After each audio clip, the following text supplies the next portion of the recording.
आइए दोस्तों, आज जानते हैं फसलों और उनके जन्म स्थान के बारे में। बहुत सारे लोगों को ये लगता है कि जैसे कि हमारे यहाँ इंडिया में या फिर विभिन्न राज्यों में या विभिन्न कंट्रियों में जो भी फसल पाई जाती है, उनका विकास उन्हें लगता है कि उसी राज्य में या उसी देश में हुआ है। परंतु दोस्तों, ऐसा कोई भी बात नहीं है। जैसे कि हम आज विभिन्न फसलों को देखते हैं, जैसे धान, मक्का, गेहूँ, तंबाकू, बहुत सारे फसलों को देखते हैं, तो ये विभिन्न प्रकार के फसल अलग अलग देशों से, अलग अलग कॉन्टिनेंटल से आया हुआ है। जैसे अगर हम धान की बात करें तो धान का विकास भारत और इंडोनेशिया में हुआ था। उसी प्रकार से और भी बहुत सारे फसल है, जैसे अमरूद, टमाटर, गेहूँ, इन सबों का विकास भी अलग अलग देशों में हुआ है। तो आइए आज हम उसी के बारे में जानते हैं कि कौन सी फसल किस देश से उत्पत्ति हुई है या किस देश से जन्म स्थान प्राप्त किया है। आइए दोस्तों, हम क्वेश्चन की ओर बढ़ते हैं। धान की फसल की उत्पत्ति किस देश से हुई है? ऑप्शन इस प्रकार से है: भारत, इंडोनेशिया, चीन या फिर भारत और इंडोनेशिया दोनों। तो हमारा सही आंसर होगा ऑप्शन नंबर डी, भारत और इंडोनेशिया दोनों।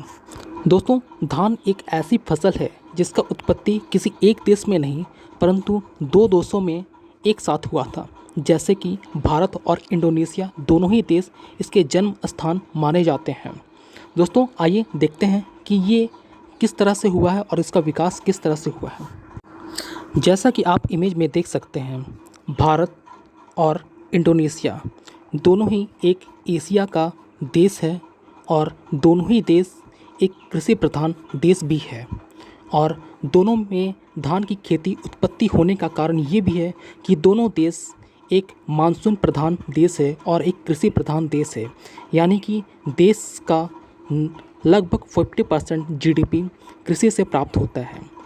जैसा कि आप यहाँ देख सकते हैं, धान की खेती की बुआई के समय काफ़ी ज़्यादा पानी की आवश्यकता होती है और ये इन्हीं दोनों देशों में मानसून की स्थिति में काफ़ी ज़्यादा पानी उपलब्ध होता है।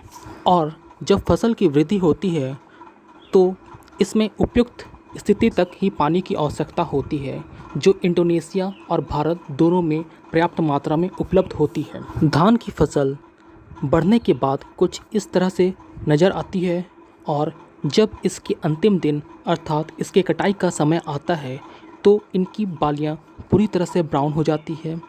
जब ये ब्राउन हो जाती है तभी इनकी कटाई का समय हो जाता है और अंततः इसे काट लिया जाता है और इसके द्वारा चावल प्राप्त किया जाता है। दोस्तों, और यही कारण है कि धान की प्रधानता के कारण भारत और इंडोनेशिया दोनों ही देशों का प्रमुख खाद्य पदार्थ चावल है। नेक्स्ट क्वेश्चन है हमारा, मक्का की उत्पत्ति कहाँ हुई थी? ऑप्शन इस प्रकार से है: मध्य अमेरिका, मध्य एशिया, मध्य अफ्रीका या मध्य यूरोप। तो हमारा सही आंसर होगा option number A, Madhya America. आइए दोस्तों, देखते हैं कि मक्का की उत्पत्ति कैसे हुई, किन कारणों से हुई और कहाँ हुई। मक्का की उत्पत्ति मध्य अमेरिका देश मैक्सिको से हुई थी। जैसा कि आप इमेज में देख सकते हैं कि मैक्सिको उत्तरी अमेरिका के अंतिम छोर पे है और दक्षिणी अमेरिका के शीर्ष पे है, यानी कि इसे ही मध्य अमेरिका के नाम से जाना जाता है। मैक्सिको एक कृषि और पशुपालन प्रधान देश है, जहां का मुख्य व्यवसाय पशुपालन और कृषि दोनों ही है। और इस देश में मुख्यतः सूअरों को पशुपालन के रूप में पाला जाता है। उनके मांस तथा अन्य व्यवसाय के लिए उनका प्रयोग किया जाता है और इन्हीं के खाद्य सामग्री हेतु मक्का की उत्पत्ति की गई थी और मक्का की खेती बड़े पैमाने पर लगाया गया था। और यही कारण है कि मक्का आज मैक्सिको देश की प्रधान फसल के रूप में जाना जाता है। और यहाँ पे मक्का की खेती इंसानों के लिए नहीं परंतु सूअरों के मुख्य आहार या मुख्य भोजन के खाद्य सामग्री के लिए इसका विकास किया गया है और इसकी खेती यहाँ पे इनके आहार के लिए किया जाता है। नेक्स्ट क्वेश्चन है हमारा, गेहूं की उत्पत्ति कहाँ से हुई थी? ऑप्शन इस प्रकार से है: मध्य अमेरिका, मध्य एशिया, मध्य अफ्रीका, मध्य यूरोप। तो हमारा सही आंसर होगा ऑप्शन नंबर बी, मध्य एशिया। आइए दोस्तों, गेहूं से जुड़े हुए कुछ महत्वपूर्ण तथ्यों को जानते हैं। गेहूं की उत्पत्ति मुख्यतः मध्य एशिया या यूं कहे मिडिल ईस्ट से हुई थी, क्योंकि गेहूं की फसल के लिए पानी की आवश्यकता काफ़ी कम होती है। और जैसा कि आप देख सकते हैं इमेज में, मध्य एशिया में पानी की ऐसे भी कमी है और यहाँ पे ये मुख्य फसल के रूप में उपजाई जाती है। जैसा कि आप इमेज में देख सकते हैं कि गेहूं की फसलें कुछ इस तरह से दिखती है और जब ये पूरी तरह से तैयार हो जाती तो इसकी कटाई कर ली जाती है और अंततः गेहूं का जो फसल है वो हमें प्राप्त होता है। और इसके बाद ही इन्हें विभिन्न खाद्य पदार्थों जैसे आटा, मैदा, इस प्रकार के खाद्य पदार्थों के रूप में परिवर्तित कर दिया जाता है। हमारा नेक्स्ट क्वेश्चन है, तंबाकू की उत्पत्ति कहाँ से हुई थी? ऑप्शन इस प्रकार से है, उत्तरी अमेरिका, दक्षिणी अमेरिका, एशिया या फिर यूरोप। तो हमारा सही आंसर होगा ऑप्शन नंबर बी, दक्षिण अमेरिका। ये दोस्तों देखते हैं तंबाकू की खेती किस प्रकार से होती है और कैसा ये दिखता है। जैसा कि आप इमेज में देख सकते हैं कि तंबाकू की खेती के बाद इनके पत्तों को तोड़ लिया जाता है और इनके पत्तों को सुखाकर इन्हें चूरा बनाया जाता है और इनके बाद इसे तंबाकू के रूप में बनाया जाता है और इसी का यूज़ या इसी का प्रयोग हमारे सिगरेट, बीड़ी आदियों में किया जाता है। हमारा नेक्स्ट क्वेश्चन है, रबर और कहवा की उत्पत्ति कहाँ से हुई थी? ऑप्शन इस प्रकार से है, ब्राज़ील, चीन, पेरू या फिर मैक्सिको। तो हमारा सही आंसर होगा ऑप्शन नंबर ए, ब्राज़ील।